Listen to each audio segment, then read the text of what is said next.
Hello everyone, आज के इस वीडियो में हम बात करेंगे BA programme and BA honours के लिए रंगमंच सब्जेक्ट पे। इसका जो यूनिट फोर्थ है, इसका हम सेकंड चैप्टर करने वाले हैं। संवाद वाचन यानी कि जो डायलॉग्स होते हैं उसको कैसे बोला जाता है, इस पे डिस्कस करेंगे। और शारीरिक अभ्यास और सीन वर्क का विस्तृत परिचय, इन सारे टॉपिक को बिल्कुल विस्तार से समझेंगे। तो चलिए स्टार्ट करते हैं। बात करते हैं संवाद वाचन। संवाद का मतलब क्या होता है? डायलॉग्स। और वाचन का मतलब होता है उसको बोलना, यानी डायलॉग्स को डिलीवर करना। ठीक है। आप देखते हो कि जो रंगमंच में जो नाटक होता है उसमें जो कलाकार होते हैं उनके अपने अपने डायलॉग्स होते हैं, तो वो अपने डायलॉग्स बोलते हैं, यानी संवाद बोलते हैं। तो इसी के ऊपर ये चैप्टर है। तो देखिए, नाटक जो एक दृश्य विधा है, यानी एक ऐसी विधा है जिसमें हमको दृश्य देखने को मिलते हैं, यानी हम उसको देख सकते हैं, उसको सुन सकते हैं। तो ये तभी सार्थक माना जाएगा नाटक जब इसे दर्शक रंगमंच पर देखते हैं। ठीक है। ऐसे तो कहने के लिए नाटक आप बुक खरीद सकते हो किसी नाटक की, और आप बुक भी पढ़ सकते हो, लेकिन वो एक तरह से सही नहीं माना जाएगा। ठीक है। इस नाटक को सार्थक तब माना जाता है जब आप उसको रंगमंच में देखो, जब ना कि उसको पढ़ो। ठीक है। नाटक का रंगमंच पर साकार होना ही सार्थकता का मापदंड है, यानी कि जब नाटक रंगमंच पे प्रस्तुत किया जाता है तो समझ लो वो सार्थक हो गया है, यानी कि जो उसका उद्देश्य था वो उसका पूरा हो गया, यानी दर्शक उसको देख चुके हैं। जब तक नाटक अपने लिखित रूप में होता है तब तक वह नाटककार की रचना है, यानी कि जब नाटक लिखित रूप में है तब वो एक मात्र एक रचना है। लेकिन जब उस रचना को रंगमंच पे प्रस्तुत कर दिया जाता है कलाकारों के द्वारा, तब वो क्या हो जाता है? एक नाटक हो जाता है या नाट्य कला हो जाती है। ठीक है। लेकिन जब नाट्य लेख से प्रस्तुति आलेख में बदलता है तब नाटककार के साथ साथ निर्देशक की भूमिका महत्वपूर्ण बन जाती है। अब देखो, यहाँ पे एक चीज समझनी है। शुरू में क्या था? जब वो लिखित रूप में था तब वो केवल क्या था? एक रचना थी। लेकिन जब ये लेख प्रस्तुति आलोक आलेख में बदल जाता है, प्रस्तुति आलेख का मतलब है, यानी आलेख का मतलब होता है स्क्रिप्ट। ठीक है। यानी कि ये जो नाटक होता है ये कलाकारों के लिए एक स्क्रिप्ट होती है, इसको ये कलाकार पढ़ते हैं और उसको क्या करते हैं? प्रस्तुत करते हैं, यानी प्रेजेंट कर देते हैं। तो तब नाटककार के साथ साथ निर्देशक की भी भूमिका महत्वपूर्ण हो जाती है, क्योंकि जो जब ये स्क्रिप्ट आती है ना किसी के हाथ में, किसी निर्देशक के हाथ में, किसी कलाकार के हाथ में, तो फिर सभी की जिम्मेदारी शुरू हो जाती है, क्योंकि वहां पे कलाकार को भी उसको पढ़ के करना है, निर्देशक को उसको करवाना है, तो सबकी जिम्मेदारी हो जाती है यहाँ पे। वे नाटक के चुनाव से लेकर और नाटक को प्रस्तुत करना, यानी अंतिम दिन तक निरंतर रंग प्रस्तुति के संदर्भ में कार्यरत रहता है। ये मैंने आपको दूसरे तीसरे यूनिट में आई थिंक बताया हुआ है कि जो शुरू में क्या होता है, एक स्क्रिप्ट होती है केवल। ठीक है। जब स्क्रिप्ट दे दी जाती है तो उसको सभी क्या करते हैं? पढ़ते हैं, समझते हैं। फिर उसके बाद उस पर रिहर्सल होती है, जो कि पहली, दूसरी, तीसरी, इस तरीके से लास्ट में जाके वो रंगमंच पे प्रस्तुत किया जाता है, यानी कि कई सारे स्टेप से होकर गुजरता है, तब जाके वो एक नाटक के रूप में सामने लाया जाता है। तो शुरू वाले दिन में, यानी जब स्क्रिप्ट को चुना गया है तब से लेकर अंतिम दिन, यानी कि जब उसको प्रेजेंट कर दिया गया है, रंगमंच पे जाके उसकी प्रस्तुति हो गई है, तब तक सभी इस पे कार्यरत रहते हैं। और एक नाटक को प्रस्तुत करने में 2-2, 3-3, 4-4 महीने की मेहनत होती है। ठीक है। एकदम से नहीं हो जाता कि एकदम से तैयारी हो जाएगी, बहुत तैयारी करनी पड़ती है इसके लिए। और उसका एक महत्वपूर्ण कार्य उचित पात्र का चुनाव एवं उनकी भूमिकाओं का निर्धारण भी होता है। ठीक है। ये बहुत इंपॉर्टेंट है। जब निर्देशक के हाथ में स्क्रिप्ट आती है तो फिर वहां से निर्देशक की जिम्मेदारी शुरू हो जाती है कि उसके अंदर जो कैरेक्टर है उन कैरेक्टर को, किसको वो पात्र बनाना है, यानी उसके पास जो कलाकार है उन कलाकारों को वो रोल देगा कि भाई इसको इसका रोल करना है, इसको दूसरे का रोल करना है, इसको महिला का रोल करना है, या जो भी है इस तरीके से। तो ये निर्धारण होता है। जब ये कार्य हो जाता है तब अभिनेता का मुख्य कार्य संवाद याद करके उनका वाचन करना होता है, यानी कि जब ये सब कुछ हो जाता है तब जो अभिनेता होता है उसका काम शुरू हो जाता है। अभिनेता का काम क्या है ये समझिए। अभिनेता क्या करता है? इस स्क्रिप्ट को पढ़ेगा, अच्छे से पढ़ेगा, जितने भी उसके अंदर संवाद हैं, जो डायलॉग्स है उसको याद करेगा, और उसके बाद स्टेज पे उसका वाचन करेगा, यानी डायलॉग्स को डिलीवर करेगा। संवाद जो है वो नाटक को एक विशिष्ट विधा के रूप में, एक विशिष्ट विधा का रूप दे देता है, क्योंकि नाटक जब भी आप अगर कभी देखोगे तो उसके कुछ संवाद ऐसे होते हैं, कुछ डायलॉग्स ऐसे होते हैं जो आपके मन में बस जाते हैं, और कई वर्षों तक आप उन डायलॉग्स को भूल नहीं पाओगे। ठीक है। यानी ये डायलॉग्स जो होते हैं, संवाद जो होते हैं, वो किसी नाटक को विशिष्ट विधा का रूप देते हैं। साहित्य की अन्य विधा, अन्य जो विधाएं हैं, जैसे साहित्य की विधा हो गई, कहानी हो गई, कविता हो गई, ठीक है, यात्रा वृत्तांत हो गए, संस्मरण हो गए, आत्मकथा हो गए, बहुत सारी विधाएं होती है साहित्य की। तो अन्य विधाओं से नाटक इसलिए अलग है क्योंकि वह पाठ्य, दृश्य और श्रव्य तीनों रूप में उपलब्ध रहता है। ठीक है। ये इंपॉर्टेंट है। देखिए, जो नाटक है ये एक ऐसी विधा है, ये तीनों रूप में उपलब्ध है। इसको आप पढ़ भी सकते हो, इसको आप देख भी सकते हो, इसको आप सुन भी सकते हो। इसीलिए क्या है, ये बिल्कुल विशिष्ट है, या फिर आप इसे कहोगे ये थोड़ा सा उनसे डिफरेंट है, अलग है, तो ये इंपॉर्टेंट है। ठीक है, अब चलते हैं आगे। जो आचार्य भरत मुनि हैं, इन्होंने भी अपने ग्रंथ नाट्य शास्त्र में अभिनय पर विस्तार से चर्चा की है और अभिनय के 4 प्रकार बताए। इन चारों प्रकारों पे हमने डिटेल में वीडियो बना के आपको बताया हुआ है। आंगिक हो गया, वाचिक हो गया, सात्विक हो गया और आहार्य हो गया, ये सारे बताए हुए हैं। ठीक है, और राधा वल्लभ त्रिपाठी जो है वो क्या कहते हैं ये समझिए। ये कहते हैं कि वाचिक अभिनय का संबंध संवाद वाचन से है। ठीक है, यानी जो वाचिक अभिनय होता है जिसमें डायलॉग्स डिलीवर होते हैं, डायलॉग बोले जाते हैं, उसका मतलब ही इन्होंने संवाद वाचन से जोड़ दिया है। वे बताते हैं कि संवाद बोलते समय भाव, शब्द, वाणी, इसका तालमेल जो है वो जरूरी है, आवश्यक होना चाहिए। ठीक है, सभी में संवाद वाचन के लिए सबसे महत्वपूर्ण है कि अभिनेता यानी जो कलाकार होता है उसको अपने किरदार यानी जिस जो पात्र वो निभा रहा है उसकी स्थिति का भली भांति से ज्ञान ज्ञान होना चाहिए। ठीक है, यानी कि मान लीजिए मैंने आपको बताया था, जैसे मान लीजिए रामलीला का मंचन किया जा रहा है। ठीक है, उसको एक नाटक का रूप समझिए। अब उसमें जो राम जी का किरदार निभाएंगे, जो भी कैरेक्टर निभाने वाला है, ठीक है, उसको अपने किरदार यानी राम जी के चरित्र के बारे में, उनके बचपन के बारे में, बड़े होने के बारे में, हर चीज मतलब उनको ए टू जेड पता होनी चाहिए। अपने किरदार के बारे में जितने अच्छे से वो समझेंगे उतना ही अच्छे से क्या होगा, उसको प्रेजेंट कर पाएंगे। ठीक है, स्टेज पे जाके उन्होंने स्वर को विशेष स्थान दिया है क्योंकि इन्हीं के द्वारा भाव प्रदर्शन संभव बन पाता है। ठीक है, स्वर जो है महत्वपूर्ण है। स्वर नहीं होंगे तो फिर भाव कैसे अपने हम दूसरों के सामने रख पाएंगे। और जो स्वर जो बोले जाते हैं उसमें उतार चढ़ाव की ये प्रक्रिया नियमित अभ्यास के द्वारा ही संभव है। क्योंकि देखिए डायलॉग्स जो होते हैं ना, आपको मान लो लिखित में दे दिए गए, आप केवल उसको पढ़कर अच्छे से नहीं बोल पाओगे। आपको आपकी जो लय होगी, जो आपका स्वर होगा, जो आपके बोलने के तरीका होगा, उसमें उतार चढ़ाव का ध्यान रखना है। कहाँ पे रुकना है, कहाँ पे नहीं रुकना, कहाँ पे तेज आवाज में बोलना है, कहाँ कैसे बोलना है। ठीक है, ये सारी चीजें कैसे आती है, अभ्यास से, यानी कि प्रैक्टिस के द्वारा आती है। लेकिन यदि उनका संवाद वाचन स्पष्ट नहीं है तो दर्शकों को प्रभावित नहीं कर पाएगा। बिल्कुल क्लियर है।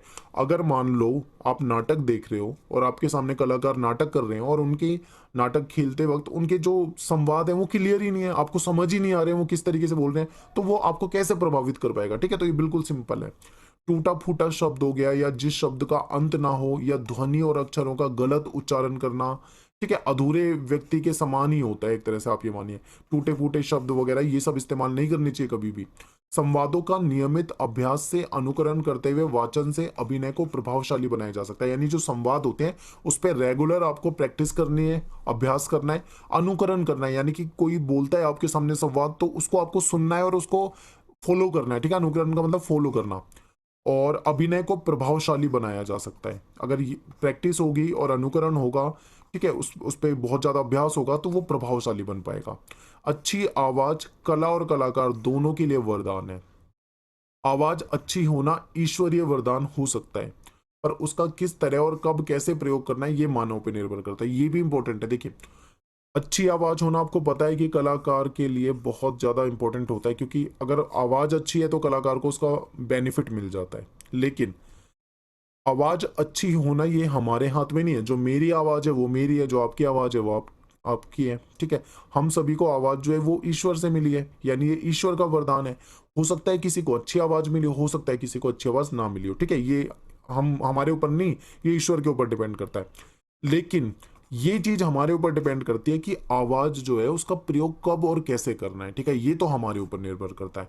एक अच्छा अभिनेता या अभिनेत्री जो है वो वाचन पर नियंत्रण होना उसका बहुत आवश्यक है। यानी उसका जो डायलॉग है उस पर उसका पूरा कंट्रोल होना चाहिए, नियंत्रण होना चाहिए, कमांड होना चाहिए। ठीक है, रंगमंच में प्रस्तुति देते समय उसकी यही कला उसे प्रभावी या अप्रभावी बना सकती है। मान लो कोई जो कलाकार है वो रंगमंच पे चला गया, अगर उसका उसके वाचन पे नियंत्रण है, उसको डायलॉग्स याद है, उसकी जो उसको वाचन की कला है उसके अंदर, तो वही उसको प्रभावी बना सकती है। या फिर अगर उसमें कला नहीं है तो वो उसका अप्रभावी भी बना सकती है।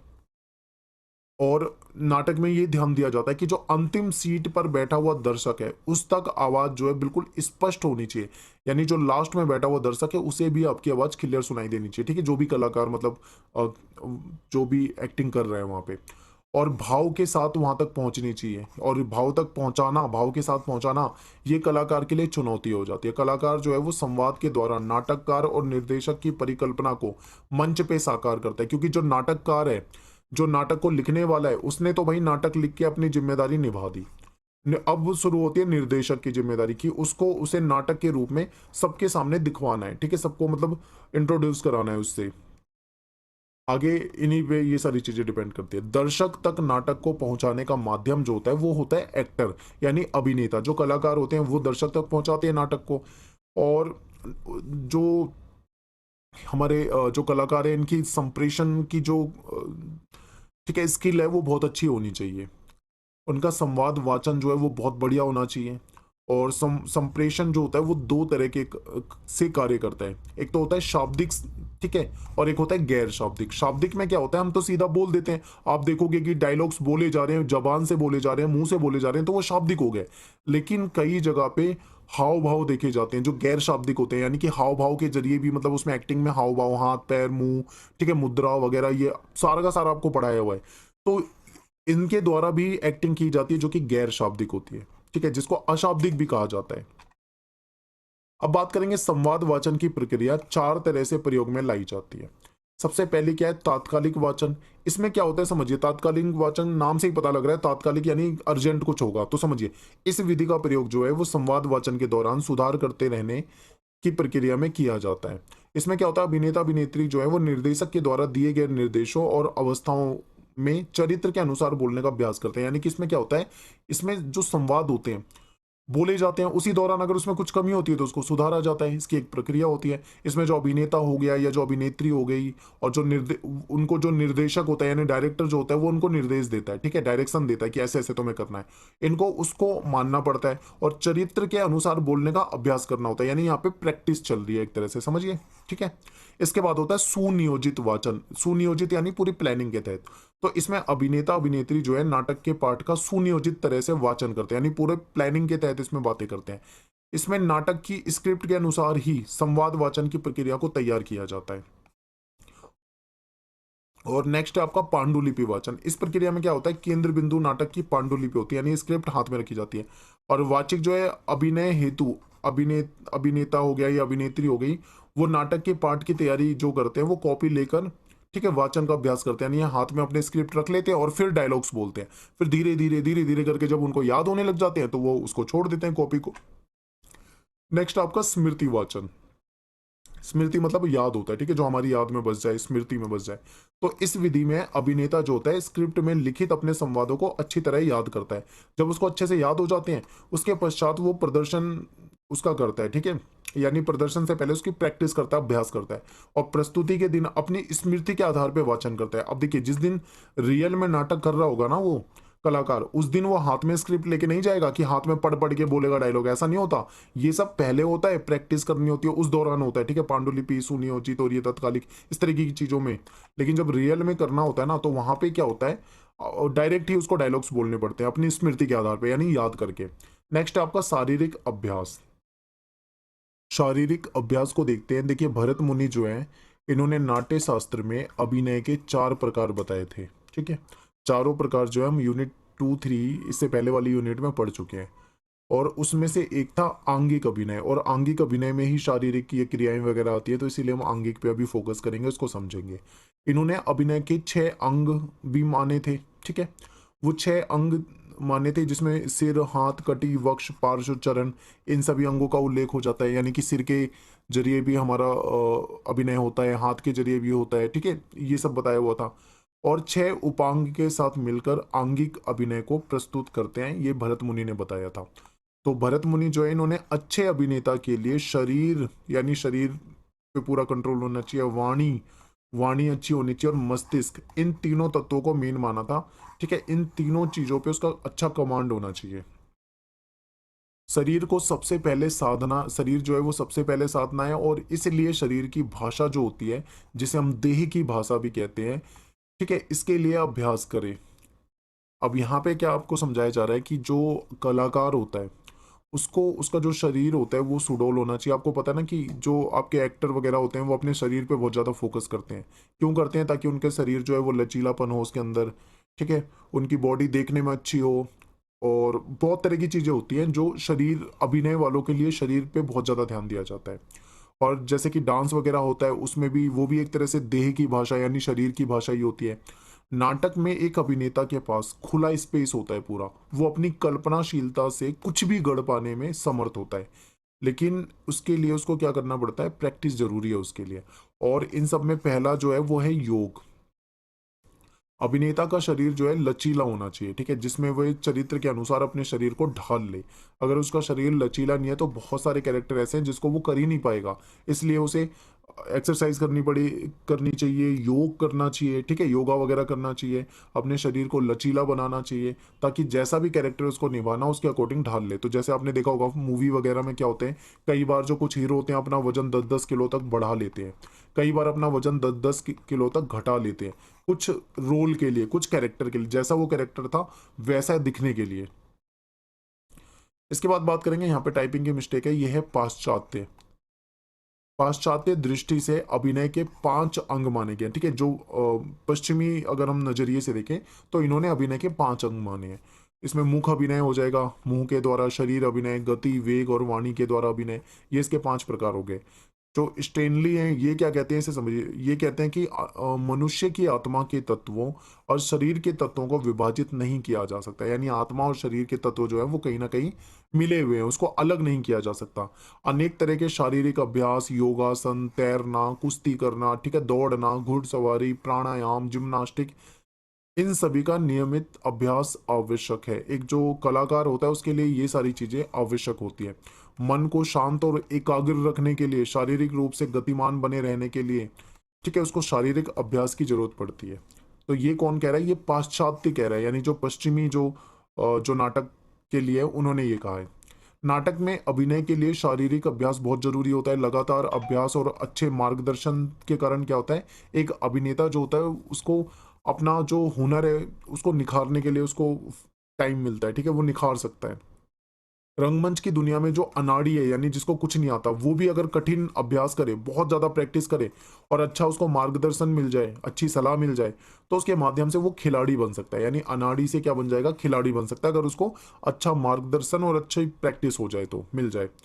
प्रतिभावान अभिनेता या अभिनेत्री जो है वो भी बहुत ज़्यादा अभ्यास करते हैं, प्रैक्टिस करते हैं, क्यों, ताकि उनकी प्रतिभा जो है और ज़्यादा निखरे। और पात्र को विभिन्न चरित्रों में स्वयं को ढालने का अभ्यास अभिनय कला का सबसे महत्वपूर्ण चरण होता है, जिसमें वो कई बार क्या होता है, जो कलाकार होता है कई कई बार उसको नेत्रहीन का भी कैरेक्टर निभाना पड़ता है, कई बार बधिर का, नशेड़ी का, अपाहिज का, इन सब की भी भूमिका निभानी पड़ती है जैसा जैसा उसका रोल होता है। तो इसलिए उसको ऐसा होना चाहिए कि वो हर परिस्थिति के लिए अपने आप को हर परिस्थिति में ढाल सके, उसका अभिनय मतलब हर तरह का के लिए हो। शारीरिक अभ्यास ऐसी ही चुनौतियों से निपटने के का एक कारगर तरीका है। और ये अभ्यास के तरीके जो हैं वो कलाकार को अभिनय की हर चुनौती से निपटने के लिए तैयार करते हैं। अगर कलाकार, ठीक है, योगासन करता है और दौड़ता है, शरीर को लचीला बना के रखता है, तो वो जरूर कामयाब होएगा। नेक्स्ट है आपका अभ्यास की कुछ क्रियाएं। अब अभ्यास की बहुत सारी क्रियाएं हैं, देखिए कुछ भी हो सकता है इसमें, बहुत सारी हैं। तो इसमें से देखिए, जैसे कि जहाँ प्रैक्टिस कर रहे हैं वहाँ पे एकाएक टहलना, ठीक है, और अपने साथ कार्य कर रहे जो अभिनेता हैं उन पे ध्यान देते रहना, सभी के मध्य में कम से कम 4-5 फुट की दूरी होना, ये अभ्यास की कुछ क्रिया हो सकती है। फिर शरीर का संतुलन बनाने का प्रयास करना, हवा में टांग उठाना, एक टांग पे खड़े रहना, घुटने की तरफ झुकना, उसको घुटने को मोड़ना, शरीर के आगे पीछे झुकना, चक्कर लगाना, यानी ये सब तरीके हैं शारीरिक क्रियाएं, ये अभ्यास करना पड़ेगा, तब जाके हमारा शरीर जो है वो लचीला बनेगा। कल्पना करना और कल्पना के अनुसार अभ्यास करना, ठीक है, कथा और कमर, कोहनी, घुटना, पैर के जोड़, इन सब पे ध्यान देना। यहाँ पे कंधा आएगा, ये टाइपिंग की मिस्टेक है, कथा हो गया, ये कंधा होएगा, ठीक है, कंधा, कमर, कोहनी, घुटना, पैर के जोड़, इन सब पे ध्यान लगाना। शक्ति के लिए कलाबाजी के प्रैक्टिस करना, अभ्यास करना, स्ट्रेचिंग अभ्यास करना, ग्रुप में बिना बात किए एक साथ उछलना कूदना, दर्पण की क्रीड़ा, ठीक है, पांचों इंद्रियों को नियंत्रित करने का प्रयास करना, सूर्य नमस्कार, तो ये सब जो है, इन सब क्रियाओं को अगर करा जाए तो शरीर जो है वो कहीं न कहीं लचीलापन बन सकता है। और एक एक्टर का शरीर जो है वो बिल्कुल अच्छा होना चाहिए, उसकी बॉडी अच्छी होनी चाहिए, उसकी पर्सनैलिटी तभी तो बनेगी, तभी तो लोग उसको पसंद करेंगे। तो आप देखते हो ना कि जो हीरो-हीरोइन होते हैं वो अपने शरीर का बहुत ज़्यादा ध्यान देते हैं, अपनी डाइट का बहुत ज़्यादा ध्यान देते हैं, एक्सरसाइज़ करते हैं, जिम जाते हैं, ठीक है? इसीलिए करना पड़ता है उनको। उनको खुद के लिए नहीं, उनको हमारे लिए करना पड़ता है ताकि वो अच्छे दिखेंगे तभी हम उनको पसंद करेंगे। तो यही चीज़ यहाँ पे बताई है आपको। इसके बाद है सीन वर्क। सीन वर्क से आशय है दृश्य अध्ययन यानी उसकी तैयारी करना। देखिए कोई भी सीन अगर करना है तो सीन के लिए पूरी तैयारी करनी पड़ती है, स्टेज को सजाना पड़ेगा, जिस तरीके की उस सीन में कार्यवाही है उन सब चीज़ों को वहाँ पे मौजूद होना पड़ेगा, ठीक है, सारे उपकरण वगैरह।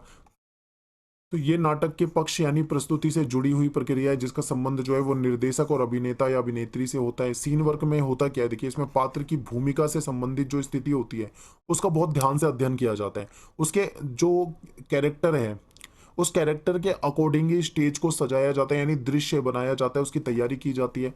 और दृश्य बंद का ये मिला-जुला रूप आप इसको कह सकते हैं।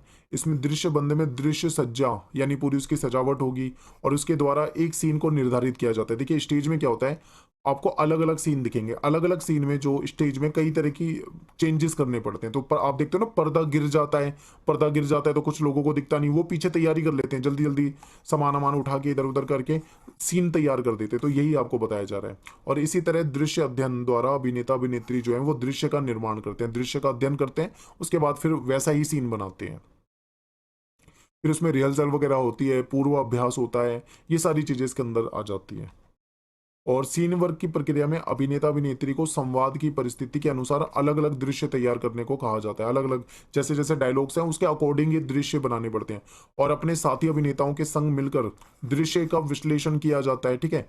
और उसमें सभी अभिनेता-अभिनेत्री जो हैं अपनी-अपनी भूमिका निभाते हैं। उसको अपने नाटक को क्रिएटिव बनाने की कोशिश करते हैं ताकि लोगों को पसंद आए और अपने अभिनय कला को निखारने का प्रयास करते हैं। तो ये सब सीन वर्क के अंदर आ जाता है। और जब प्रस्तुति होती है नाटक की, तो प्रस्तुति प्रक्रिया में जब निर्देशक द्वारा कलाकारों का चयन कर लिया जाता है, उसके बाद उनकी भूमिका दी जाती है कि भाई किसको कौन-सा कैरेक्टर निभाना है। इसके बाद उसकी रिहर्सल की प्रक्रिया चलती है, खूब उसमें बहुत ज़्यादा अभ्यास किया जाता है। रिहर्सल जो है वो सीन वर्क का मेन हिस्सा होता है क्योंकि रिहर्सल ज़रूरी है और इस बात का निर्देशक भी समझता है और वो भी चाहता है कि जो उसके अभिनेता-अभिनेत्री हैं, वो भी इस बात को समझें, क्योंकि जब सब समझेंगे इसको कि रिहर्सल कितनी ज़्यादा ज़रूरी है, तभी तो जाके उनका जो अभिनय है, वो लोगों के सामने पसंद किया जाएगा, ठीक है? पूर्वाभ्यास जो होता है, उसमें पहला दिन जो होता है, वो सबसे ज़्यादा महत्व रखता है। इस दिन क्या होता है, निर्देशक सभी पात्रों को स्क्रिप्ट की एक-एक कॉपी देता है और उनको बताता है, भाई कैसे करना है, क्या करना है, कहाँ रुकना है, कहाँ चलना है, सारी चीज़ें उनको बताई जाती है, कब खड़े होना है, कैसे खड़ा होना है, ठीक है? कौन सी रंग सामग्री लगेगी, एक-एक चीज़ उनको बताई जाती है वहाँ पे। तो यहाँ पे हमारा ये जो टॉपिक था ये खत्म हो गया। देखिए बुक में बहुत ज़्यादा डीप दिया हुआ है, तो पेपर में आपको उतना ज़्यादा डीप नहीं पढ़ना है, ठीक है? अपनी नॉलेज के लिए पढ़ लो, पेपर में आपको लिखना लिमिटेड वर्ड के अंदर ही है। तो जितना आपको बताया इसको अच्छे से समझ के जाना और पेपर में करके आना, अच्छे मार्क्स आपको मिल जाएँगे। तो मिलते हैं नेक्स्ट वीडियो में, थैंक्स फॉर वॉचिंग। जय हिंद, जय भारत।